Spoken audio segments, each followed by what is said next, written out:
Hello everyone, welcome to Tejas career academy. Guys, आज हम यहाँ पर बात करेंगे न्याय के अध्याय के इस सीरीज के एपिसोड नंबर 1 के बारे में। ठीक है, क्या हम एपिसोड 1 में क्या क्या देखेंगे, इन सभी चीज़ों को अभी मैं थोड़ी देर में आपको ब्रीफ एक्सप्लेन करूंगा। लेकिन आगे बढ़ने से पहले मैं आपको बताना चाहूंगा कि अगर आपने अभी तक चैनल को सब्सक्राइब नहीं किया है तो चैनल को सब्सक्राइब करें, वीडियो को लाइक शेयर जरूर करें। चलिए शुरुआत करते हैं कि आज के इस पहले एपिसोड में हम आपसे क्या डिस्कस करने वाले हैं। ठीक है, सबसे पहले हम यहां पर आपको अगर दिख रहा होगा अनुक्रमणिका कंटेंट में अगर हम आपसे बात करें तो पहली जो हमारी योजना होगी उसके बारे में हम ब्रीफ डिस्कशन करेंगे। पहला हमारा होगा ग्राम सुराजी योजना या सुराजी ग्राम योजना। देन आफ्टर हम यहां पे बात करेंगे राजीव गांधी किसान न्याय योजना और साथ ही साथ राजीव गांधी भूमिहीन किसान न्याय योजना, दोनों के बारे में। इसके अलावा गोधन न्याय योजना, गौमूत्र खेती के लिए ब्रह्मास्त्र योजना, किस तरीके से ब्रह्मास्त्र बनाया जा रहा है और अलग अलग गौठानों में किस तरीके से स्वयं सहायता समूह की महिलाएं जो हैं अपना योगदान देकर के छत्तीसगढ़ का अलग अलग हर्बल प्रोडक्ट जनरेट करने के पीछे लगी हुई हैं। ओके, तो आज के इस सीरीज में सबसे पहले हम बात करेंगे पहली योजना के बारे में, जिसमें हम सबसे पहले देखेंगे सुराजी ग्राम योजना के बारे में। आप सभी को पता होगा सुराजी ग्राम योजना, क्लियर है? सुराजी ग्राम योजना सभी को पता है क्या? सबसे पहले सुराजी ग्राम योजना के तहत हम बात करेंगे नरवा, गरुआ, घुरवा और बाड़ी की योजना के बारे में। ठीक है, नरवा, गरवा, घुरवा, बाड़ी योजना के बारे में तो आप सभी को पता होना चाहिए कि करंट में इसका क्या एक इंपॉर्टेंस है। ठीक है, तो नरवा, गरुआ, घुरवा, बाड़ी कार्यक्रम में आप सभी को पता होना चाहिए कि छत्तीसगढ़ का एकमात्र ऐसा यूनिवर्सिटी दुर्ग विश्वविद्यालय है जिसने हाल ही में पीएचडी की उपाधि देने की घोषणा की है नरवा, गरुआ और घुरवा बाड़ी योजना के अंतर्गत। आप यहां पर सोच रहे होंगे कि इस सब्जेक्ट में या इस टॉपिक पे कोई पीएचडी करके क्या कर सकता है, तो आपको यहां जानना जरूरी होगा कि जब आप नरवा के बारे में सुनते हैं तो नरवा जो है यहाँ पे नदी नालों के बारे में, तो पहली चीज आप उसको कनेक्ट करके देखिए कि इन्वायरमेंट से रिलेटेड हो गया। और इन्वायरमेंट के अलग अलग, जैसे अगर हम बात करें तो नदी के संरक्षण के बारे में, नालों के संरक्षण के बारे में, तो एक तरीके से वो वाटर कंजर्वेशन टॉपिक पे अपना रिसर्च किया। दूसरी चीज बात करेंगे गरवा कार्यक्रम में, तो गरवा कार्यक्रम में लाइव स्टॉक के बारे में बात करते हैं, हम पशुधन विकास के बारे में बात करते हैं। पशुधन में अगर आप देखेंगे तो यहां पे पशुधन के लिए अगर हम बात करें तो लाइव स्टॉक डेवलपमेंट में उसका एक और नया टॉपिक बन गया। इस तरीके से सभी योजनाओं में, 4 योजनाओं के बारे में हम बात कर रहे हैं, नरवा, गरवा, घुरवा और बाड़ी। इन 4 योजनाओं को मिलाकर के उस स्टूडेंट ने, उन्होंने अपना पीएचडी कंप्लीट किया है और दुर्ग विश्वविद्यालय पहला ऐसा यूनिवर्सिटी है जिसने इस कार्यक्रम के लिए, इस कार्यक्रम में पीएचडी करने के लिए उपाधि प्रदान की है। पहली चीज जो कि हमारा रिलेशन हो गया इसका आपके करेंट्स के टॉपिक से। नेक्स्ट हम आते हैं यहां पे कि सुराजी ग्राम योजना कब से शुरू किया गया, तो पहला आंसर आपको यहीं पे दिख रहा होगा कि सुराजी ग्राम योजना की शुरुआत के बारे में अगर हम आपसे बात करें कि शुरुआत कब से हुई, तो आपको डेट यहां पर याद रखना होगा जो कि एग्जाम पॉइंट ऑफ व्यू से इंपॉर्टेंट है। इसकी शुरुआत की गई थी 2 अक्टूबर 2019 से। ठीक है, 2019 से 2 अक्टूबर 2019 से, यानी कि गांधी जयंती के दिन से इसकी शुरुआत की गई थी 2019 में, आज से 3 साल पहले। क्लियर रहेगा? नेक्स्ट आता है कि ग्राम सुरारी योजना में क्या क्या काम होते हैं, तो पहली चीज याद रखेंगे कि जल संरक्षण, पशु संवर्धन, मृदा स्वास्थ्य पोषण और प्रबंधन, इन सभी को आम जन की सहभागिता के साथ सफल बनाने हेतु ग्राम सुराजी योजना की शुरुआत 2 अक्टूबर 2019 को वर्तमान कांग्रेस सरकार की अगर हम बात करें तो मुख्यमंत्री भूपेश बघेल जी के द्वारा इसकी शुरुआत की गई थी। क्लियर रहेगा? नेक्स्ट आता है 2019 में और क्या हुआ था, तो 27 जिलों के बारे में आपको इंफॉर्मेशन होगी कि 27 जिले जो हैं आपके छत्तीसगढ़ में थे जब ये कांग्रेस की सरकार नहीं बनी थी तब। ठीक है, मौजूदा सरकार के बनने से पहले, कांग्रेस की सरकार के बनने से पहले 27 जिले थे और 2019 में आपको पहली बार 28वां जिला मिला पेंड्रा, गौरेला, मारवाही के रूप में। ठीक है, राज्य का 28वां जिला पेंड्रा, गौरेला, मारवाही, जो कि कंबाइंड रूप से तीनों को मिलाकर के एक जिला बनाया गया, जो नए जिले के रूप में आपको यहां पर 2019 में देखने को मिलता है। क्लियर? तो पहली चीजों को आप रिलेट करके रखेंगे। नेक्स्ट हमारे पास आता है कि इन योजनाओं में क्या क्या हुआ। पहली बात करेंगे हम नरवा योजना के बारे में, ध्यान रखिएगा।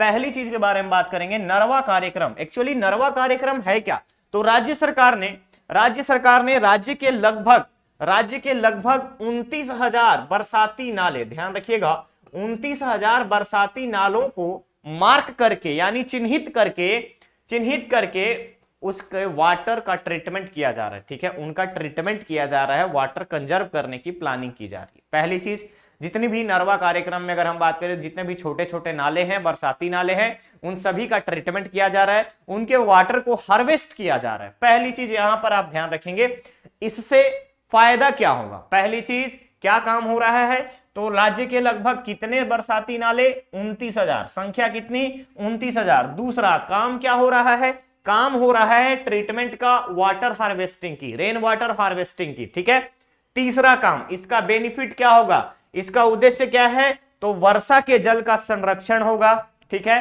रेन वाटर की अगर हम बात करें तो रेन वाटर का यहां पे कंजर्व किया जाएगा। उद्देश्य पर्पस क्या है, तो रेन वाटर कंजर्वेशन, यानी कि रेन वाटर हार्वेस्टिंग का मेन पर्पस है। और रेन वाटर के हार्वेस्टिंग से क्या होगा, हमारा भूजल स्तर में जो है, अर्थ वाटर की अगर हम बात करें तो अर्थ वाटर के लेवल में सुधार होगा, रिफॉर्म होगा। क्लियर रहेगा, यानी कि अर्थ का लेवल जो है, वाटर का लेवल जो है वो बढ़ेगा, ऐसा यहां पर उद्देश्य के इस पर्पस से शुरू किया गया।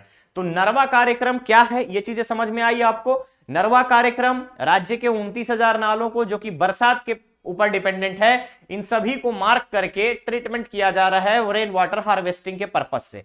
इसका उद्देश्य जो है रेन वाटर हार्वेस्टिंग है। इसका फायदा क्या होगा, एडवांटेज क्या है, तो भूजल स्तर में जो है इसमें वृद्धि होगी और भूजल स्तर में सुधार होगा। क्लियर, चलिए नेक्स्ट हमारे पास आता है दूसरा कार्यक्रम, गरवा कार्यक्रम।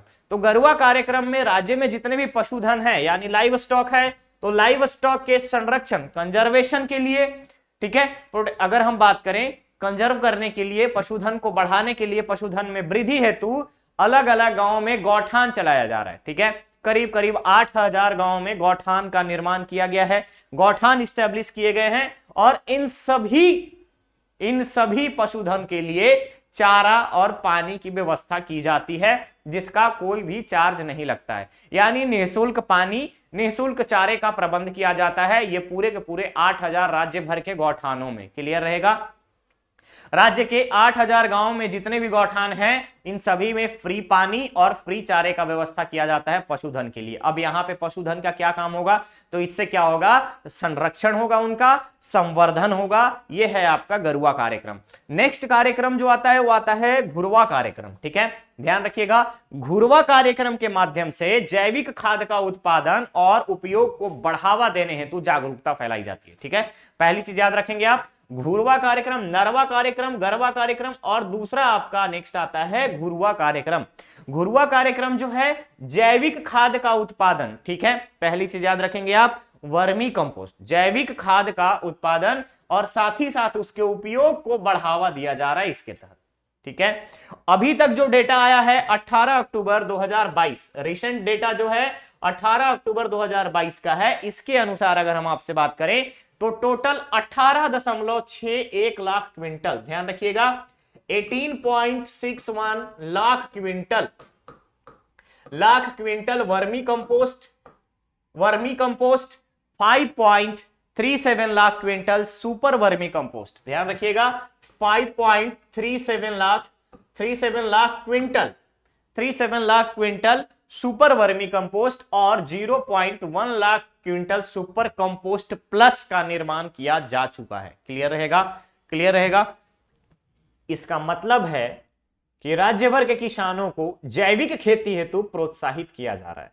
और जैविक खेती के प्रोत्साहन कैसे होंगे, तो जैविक खेती अगर कोई व्यक्ति करता है तो उसको जैविक खाद चाहिए। तो जैविक खाद में 18 अक्टूबर 2022 के डेटा के अनुसार इतना वर्मी कंपोस्ट, ये आपका super vermi compost and compost plus का निर्माण किया जा चुका है। यह है आपका घुरवा कार्यक्रम का रिपोर्ट।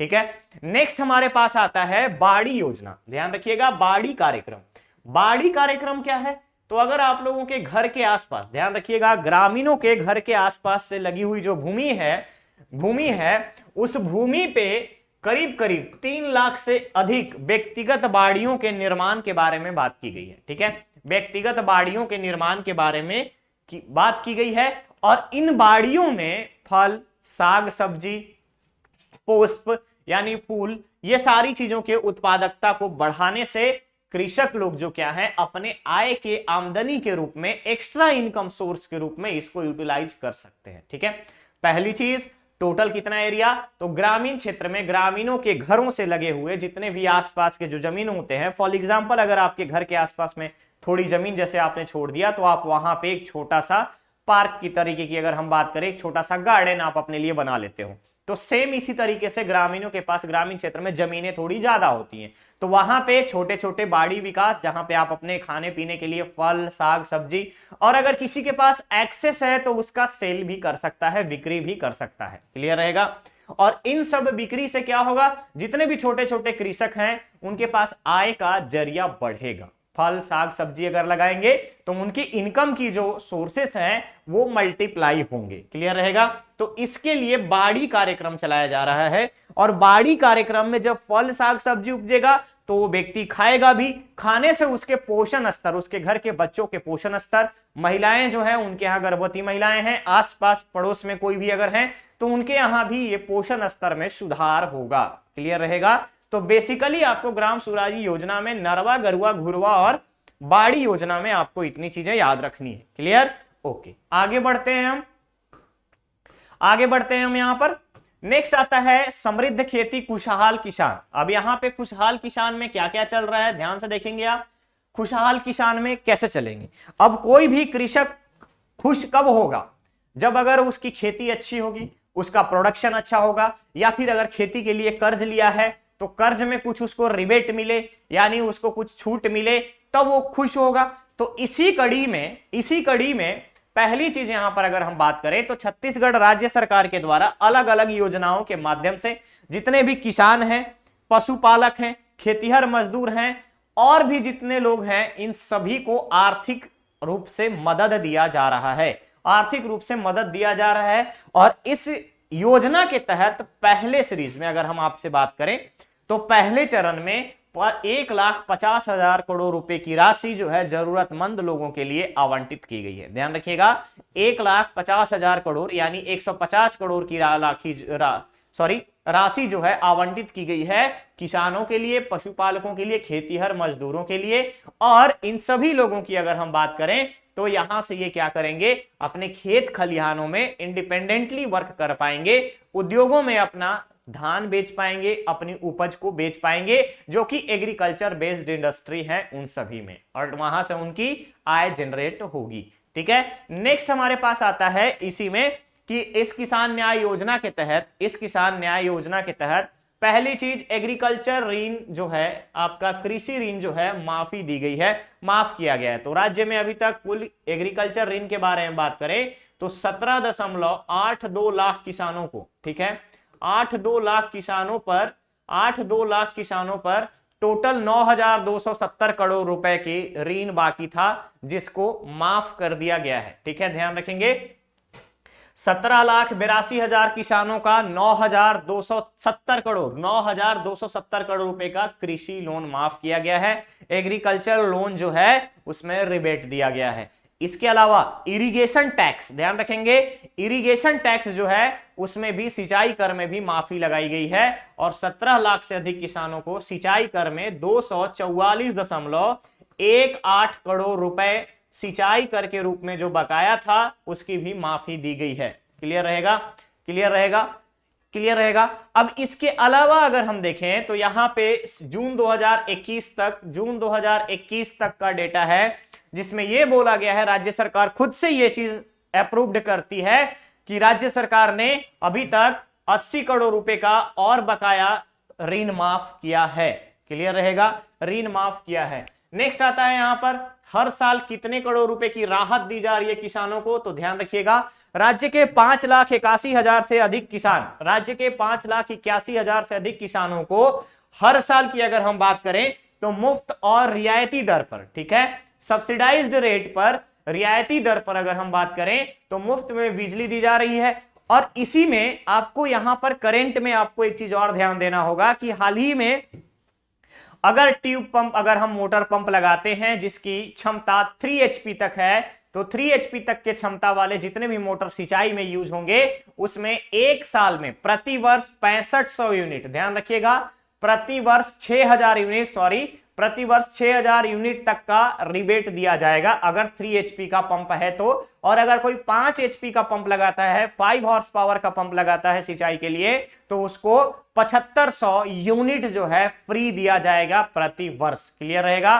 5 HP तक के मोटर के लिए 7500 यूनिट एक साल में, और अगर हम बात करें 3 HP तक के मोटर के लिए 6000 यूनिट फ्री दिया जाएगा। यह राज्य सरकार के द्वारा ऐसी घोषणा की गई है। और करंट अफेयर में मैंने आपको बताया था यह चीज कि राज्य में जितने भी किसान हैं अगर वो अपनी सिंचाई के लिए इन दो टाइप के पंप को यूज करते हैं तो उसमें 6000 और 7500 यूनिट का रिबेट राज्य सरकार के द्वारा बिजली दी जाएगी। क्लियर है। चलिए नेक्स्ट हमारा आता है यहां पर, अब हम बात करते हैं 5,81,000 किसानों में। तो 5,81,000 किसान जो हैं जिनको रियायती दर पे बिजली दी जा रही है, तो इनका टोटल कॉस्टिंग 900 करोड़ रुपीस होता है। 900 करोड़ रुपए जो है, और ये सब के सब जो क्या है, रिवेट में जा रहे हैं, सब्सिडी के फॉर्म में दिया जा रहा है। नेक्स्ट अगर आप देखेंगे तो धान खरीदी, ठीक है, किसानों के लिए सबसे इंपॉर्टेंट क्या होता है, फसल लगाएं, फसल लगाने के लिए उसकी सिंचाई व्यवस्था, अगर ऋण लिए हैं, फसल खराब हो रही है, फसल में प्रोडक्शन प्रॉपर नहीं है तो ऋण माफ होना। इसके अलावा अगर आप देखेंगे तो जब हमारी फसल तैयार हो जाती है तो उसके लिए मार्केट रेट डिसाइड करना, ठीक है, मार्केट रेट डिसाइड करना कि हम अपने फसल को कितने पर बेचेंगे जिससे हमारा भी फायदा हो और किसी का नुकसान भी ना हो। तो इसके लिए राज्य सरकार धान खरीदी के लिए समर्थन मूल्य निर्धारित करती है। और समर्थन मूल्य के निर्धारण में अगर हम आपसे बात करें तो वर्ष 2022 में, वर्ष 2022-23 के लिए, 22-23 के लिए खरीफ सीजन में धान का समर्थन मूल्य की अगर हम बात करें तो समर्थन मूल्य के साथ साथ 110 मीट्रिक टन, 110 मीट्रिक टन धान खरीदी का लक्ष्य रखा गया है। और इसमें धान खरीदी की शुरुआत की गई है 1 नवंबर 2022। 1 नवंबर 2022 से टोटल 62 डेज तक कार्यक्रम चलेगा धान खरीदी का। और ये सब के सब जो हैं क्या रहेंगे, ये रहेंगे आपके समर्थन मूल्य पर धान खरीदी की घोषणा, ठीक है। इसके अलावा आप ध्यान देंगे यहां पर कि जब आदमी धान बेचने जाता है तो उसको सेंटर पे लाइन लगानी पड़ती थी, टोकन कटाना होता था, इसमें काफी समय बर्बाद होते थे। इसके लिए राज्य सरकार ने एक और सुविधा प्रदान की, टोकन तू हर हाथ, ध्यान रखिएगा, टोकन तू हर हाथ, तू हर हाथ, ठीक है, टोकन तू हर हाथ योजना के द्वारा अगर हम बात करें तो सभी किसान जो कि समर्थन मूल्य पे अपना धान बेचना चाहते हैं, ये घर बैठे इसके द्वारा टोकन लेकर के बैठेंगे, जब इनकी बारी आएगी जाके आराम से धान बेच करके घर वापस आएंगे। क्लियर रहेगा, क्लियर रहेगा। नेक्स्ट आता है समर्थन मूल्य पर धान खरीदी। तो वर्ष 2018-19 की बात करें तो टोटल 80.38 लाख मीट्रिक टन, ठीक है, ध्यान रखिएगा, लगभग 81 मीट्रिक टन धान की, 81 लाख मीट्रिक टन धान की खरीदी हुई समर्थन मूल्य पर। और 20,000 करोड़ रुपए जो है किसानों को मिले। इससे लाभ कितना हुआ किसानों को, 20,000 करोड़ रुपए का धान जो है किसानों ने बेचे और किसानों को इसकी आय हुई। नेक्स्ट आता है अगर उस समय में अगर हम बात करें तो वर्ष 2019-20 में टोटल जो आपका यहां पर धान का आंकड़ा है वो बढ़ करके हो गया 84 लाख मीट्रिक टन, ठीक है, 84 लाख मीट्रिक टन। और इस दौरान 19 लाख किसानों ने अपने धान बेचे 2019-20 में। 20 में फिर आपका कोविड आ गया। कोविड आने के बाद अगर आप देखेंगे तो कोविड से हर कोई परेशान हुआ है, कोरोना का टाइम आ गया। लेकिन यहां पर राजीव गांधी किसान न्याय योजना के तहत, ध्यान रखिएगा, राजीव गांधी किसान न्याय योजना के तहत 5,628 करोड़ रुपए की मदद किसानों को दी गई। और इसी के बाद यहां पर खेती में कृषकों की हालत में सुधार हुई है, ठीक है।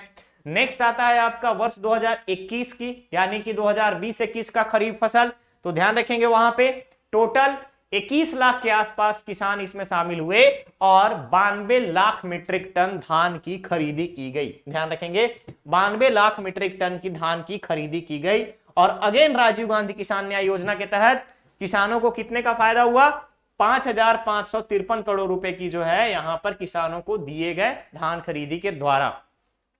सेम इसी एरिया में आगे बढ़ते हैं, इसी क्राइटेरिया में। तो तो 2021-22 की खरीफ फसल की अगर हम बात करें तो कुल किसान जो थे लगभग 23 लाख, ध्यान रखिएगा, लगभग 23 लाख किसान शामिल हुए और इसके तहत 7,000 करोड़ रुपए की आदान सहायता राशि वितरण किया गया। क्लियर रहेगा। इसके साथ साथ अगर आप देखेंगे तो कुल अगर हम बात करें तो राज्य के किसानों को अभी तक राशि आदान सहायता के रूप में 14,665 करोड़ रुपए की आदान सहायता दी जा चुकी है।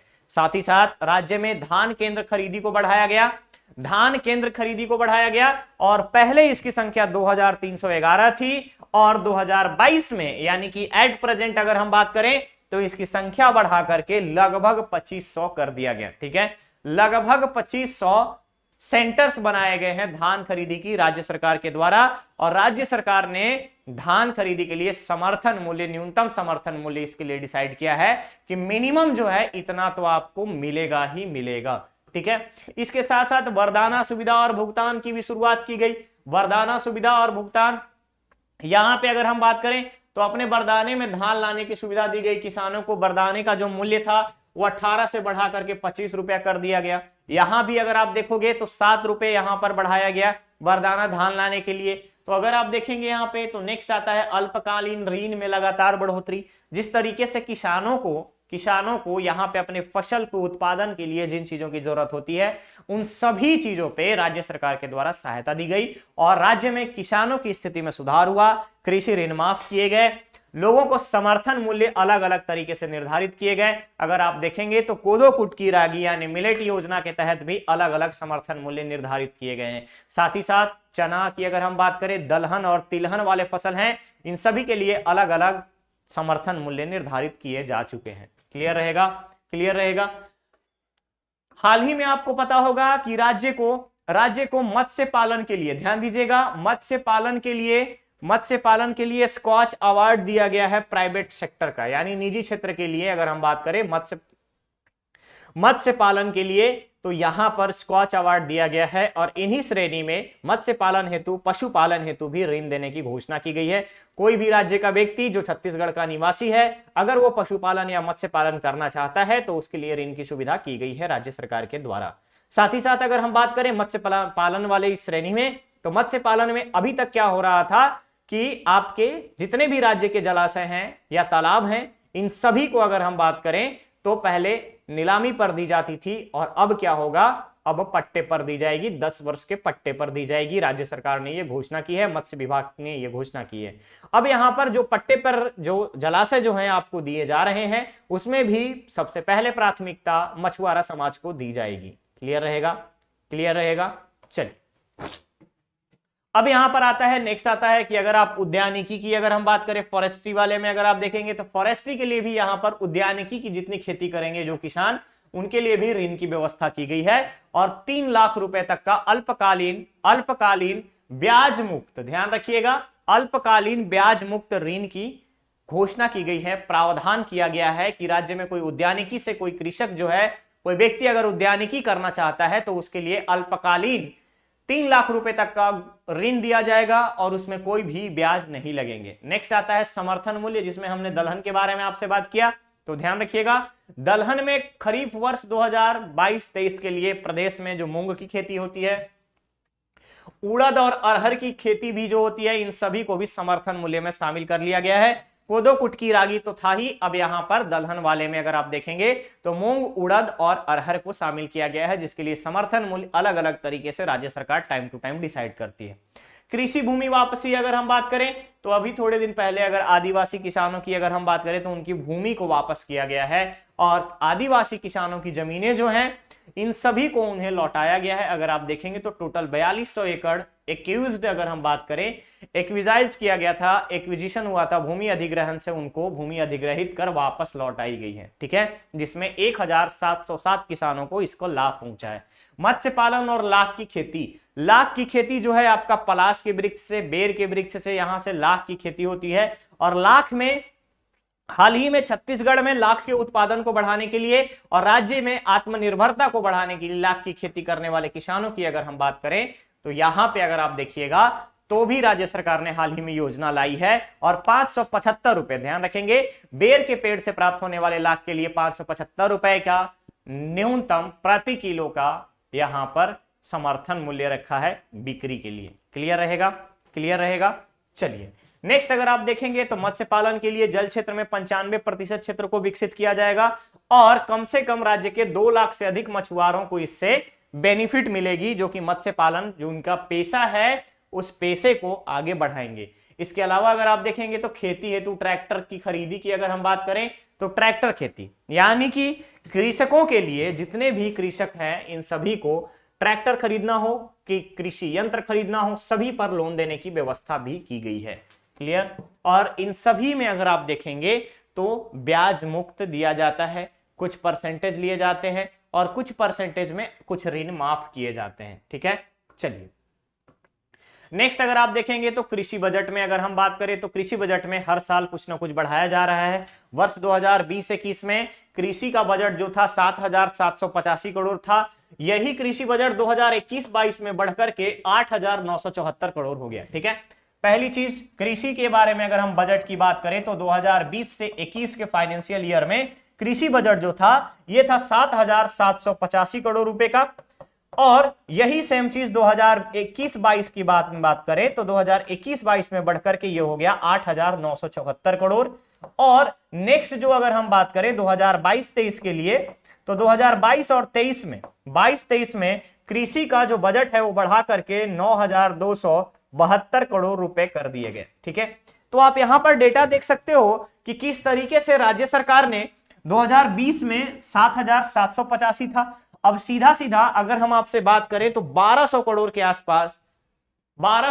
आसपास 2021-20 में वृद्धि हुई। फिर अगर आप 22-23 में देखेंगे तो अगेन यहां पर अगर आपको देख सकते हो तो यहां से 3,000 करोड़ के लगभग 3,000 करोड़ यहां पर आपका बढ़ोतरी हुआ है। सॉरी 3,000 करोड़ बोल रहा हूं, यहां पे लगभग अगर हम आपसे बात करें तो ये जो है आपका एक कम से कम जो है यहां पे 1,300 करोड़ के आसपास अगेन आपका वृद्धि किया गया है 2022-23 के कृषि के बजट में। क्लियर रहेगा? तो ये आप यहां पर याद रखेंगे। नेक्स्ट आता है यहां पे सिंचाई में वृद्धि, तो पिछले 3 सालों की अगर डेटा आप निकालेंगे तो पिछले 3 साल के डेटा के अनुसार हम बात करें तो सिंचाई क्षमता में 2.68 लाख हेक्टेयर क्षेत्र जो है सिंचाई क्षमता में लाए गए हैं, यानी कि सिंचाई क्षमता को इतनी मजबूत की गई है कि 2.68 लाख हेक्टेयर एरिया जो है फिर से नए शामिल हुए हैं, और पहले जो था 10.90 था और अब जो है वो हो गया है 13.58 लाख हेक्टेयर। क्लियर है? कोदो, कुटकी और रागी मिलेट योजना में हम बात करें मिलेट मिशन में, तो मिलेट मिशन में इनके लिए समर्थन मूल्य आप देख सकते हो। कोदो और कुटकी के लिए 3,000 रुपए का समर्थन मूल्य रखा गया है, और रागी के लिए 3,377 रुपए रागी के लिए यहां पर रखा गया है आपका समर्थन मूल्य। ठीक है, इसके अलावा अगर आप देखेंगे मिलेट्स खरीदी में, तो मिलेट्स खरीदी योजना के तहत अगर हम आपसे बात करें तो मिलेट खरीदी योजना में अगर आप देखिएगा तो दिसंबर 2021 से लेकर के 15 फरवरी 2022 तक पहली बार दिसंबर 2021 से फरवरी 2022 तक राज्य में समर्थन मूल्य पर 34,293 क्विंटल से अधिक कोदो, कुटकी और रागी की खरीदी की गई है।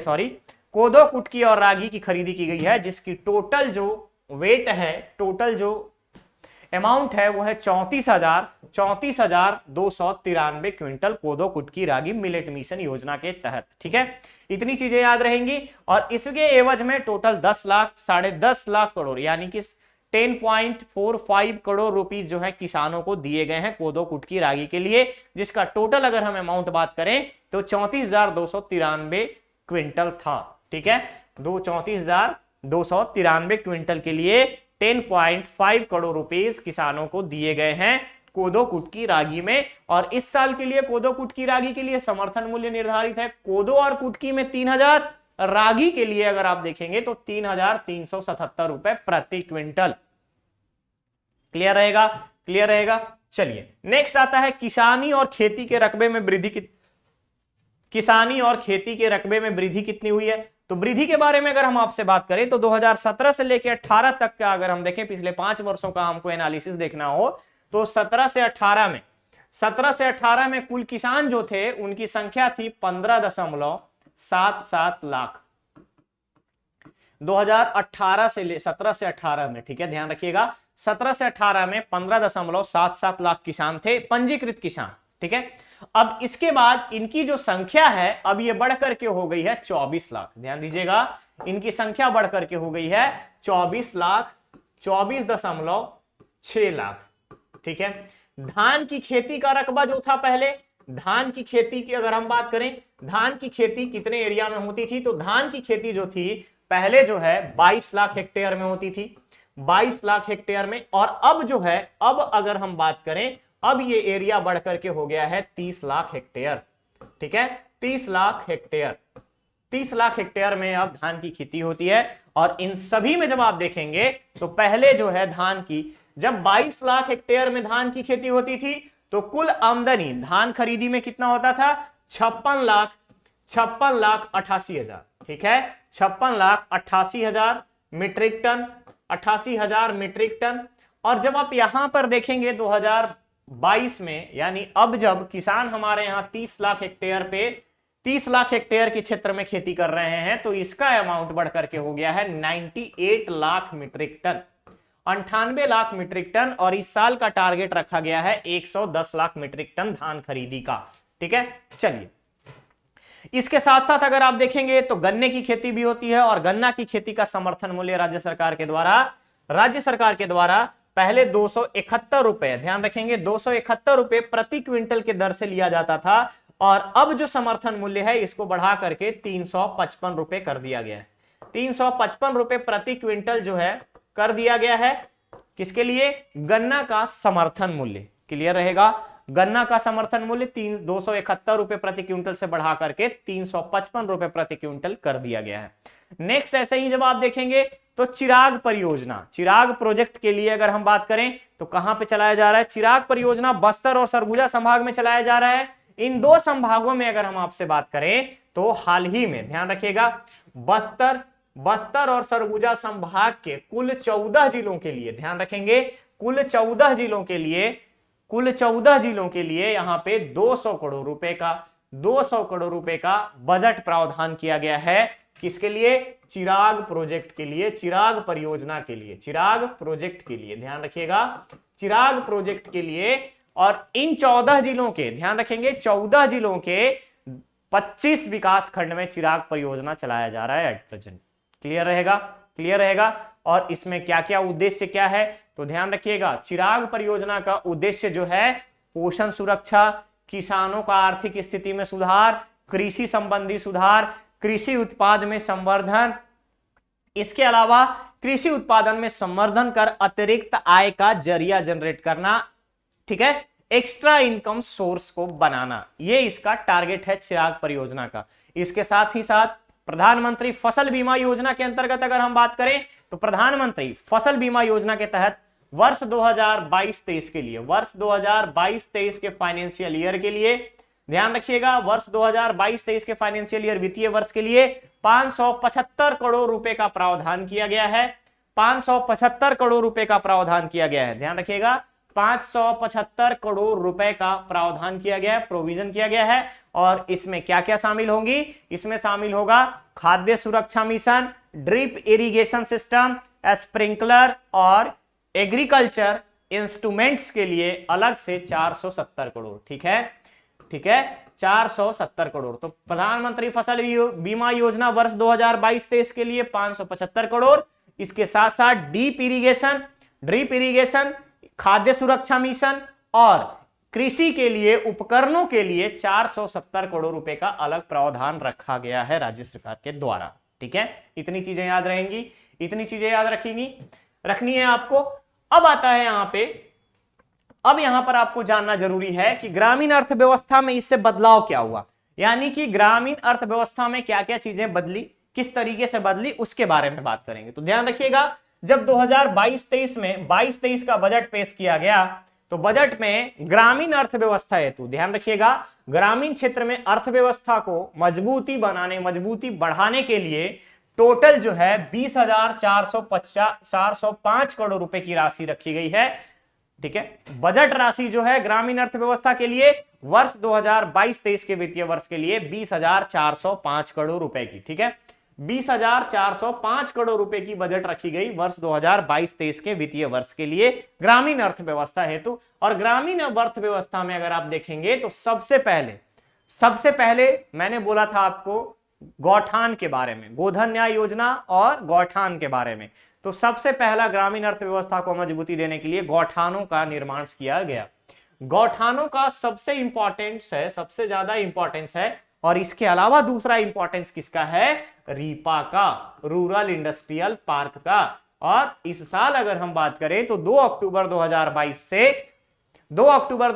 से अलग अलग जिलों में करीब करीब सभी गांवों में आसपास के क्षेत्रों में ग्रामीण औद्योगिक पार्क की स्थापना का लक्ष्य रखा गया है। तो रीपा के बारे में आप याद रखेंगे, नए ग्रामीण औद्योगिक पार्क और पुराने ग्रामीण औद्योगिक पार्क। तो महात्मा गांधी ग्रामीण औद्योगिक पार्क के रूप में विकसित करने, साथ ही साथ यहां पे अगर हम बात करें बुनियादी इंफ्रास्ट्रक्चर, ठीक है, फंडामेंटल इंफ्रास्ट्रक्चर के बारे में बात करें तो फंडामेंटल इंफ्रास्ट्रक्चर के लिए अलग से 600 करोड़ रुपए का प्रोविजन किया गया था। ठीक है, 600 करोड़ रुपए का प्रोविजन किया गया, यानी 600 करोड़ रुपए ग्रामीण औद्योगिक पार्कों के लिए यहां पे अलॉट किया गया है, जिसमें गौठानों को शामिल किया गया है। क्लियर रहेगा? क्लियर रहेगा? तो इतनी सारी चीजें आज के इस सीरीज में आपको जानना जरूरी था। क्लियर रहेगा? क्लियर रहेगा? तो आज के सीरीज में बस इतना ही। आगे हम नेक्स्ट एपिसोड में कंटिन्यू करेंगे इसके आगे की चीजों को, क्योंकि यहां पर जब आप पढ़ रहे हो तो आपको यहां पे टारगेट होना चाहिए सारे के सारे जितनी भी डेटाज मैंने आपको बताए हैं सभी डेटा को आप सेपरेट करके यहां पे नोट्स बनाएंगे, और सेपरेट करने के बाद आप वहां से इंपॉर्टेंट पॉइंट को पॉइंट आउट करेंगे, स्टार मार्क करके वहां पर रखेंगे। जब आप आर्थिक समीक्षा पढ़ेंगे अलग से तो आर्थिक समीक्षा में ये सारी चीजें आपको काम आएगी आगामी परीक्षा के हिसाब से। ठीक है, तो गाइस ये था आज का हमारा एपिसोड 1, न्याय के अध्याय का एपिसोड 1। बहुत जल्द हम लोग मिलेंगे न्याय के अध्याय एपिसोड 2 में। ठीक है, बने रहिए तेजस कैरियर एकेडमी के साथ। चैनल को सब्सक्राइब करें, वीडियो को लाइक शेयर जरूर करें। साथ ही साथ कोशिश कीजिएगा कि मैक्सिमम लोगों को इसका फायदा पहुंचे। और एक चीज और हमें आपसे पूछनी थी, वो ये बात थी कि हम चाहते हैं कि आप सभी के लिए लाइव सेशन कंडक्ट कराया जाए। ठीक है, लाइव सेशन कंडक्ट कराया जाए। हम चाहते हैं कि आप सभी को कॉन्सेप्ट को रिवाइज कराया जाए क्वेश्चन के थ्रू। ठीक है, क्लियर रहेगा? यानी कि हम यहां पर कोई भी थ्योरी के बारे में आपसे बात नहीं करने वाले हैं, हम डायरेक्ट एमसीक्यू सॉल्व करेंगे, मल्टीपल चॉइस क्वेश्चन को सॉल्व करेंगे। और उसमें आपका छत्तीसगढ़ होगा, छत्तीसगढ़ की हिस्ट्री होगी, छत्तीसगढ़ का आर्ट एंड कल्चर होगा, छत्तीसगढ़ की जनजातियां होगी, छत्तीसगढ़ का भूगोल होगा, छत्तीसगढ़ का इकोनॉमिक्स होगा, अर्थव्यवस्था के बारे में बात करेंगे, छत्तीसगढ़ के मिनरल्स होंगे, छत्तीसगढ़ की इंडस्ट्रीज होगी, सभी चीजों पे आपसे बात की जाएगी। तो क्या आप लोग रेडी हैं? हमें कमेंट बॉक्स में स्पेशली इस चीज को मार्क करके बताइएगा कि आप लोग में से कितने ऐसे स्टूडेंट हैं जो इंटरेस्टेड है कि हम आप सभी के लिए लाइव सेशन कंडक्ट करें। ठीक है, सिर्फ हम बात करेंगे क्वेश्चन का, और क्वेश्चन में ही हम आपको ट्रिक के द्वारा अगर हम समझे तो वहां पे आपको ब्रीफ एक नोट प्रोवाइड किया जाएगा, जिससे कि सभी सब्जेक्ट्स के ऊपर आपके कॉन्सेप्ट की पकड़ भी बनी रहे। ओके, तो चलिए बहुत जल्द मिलेंगे। बने रहिए तेजस कैरियर एकेडमी के साथ। आपका बहुत बहुत धन्यवाद।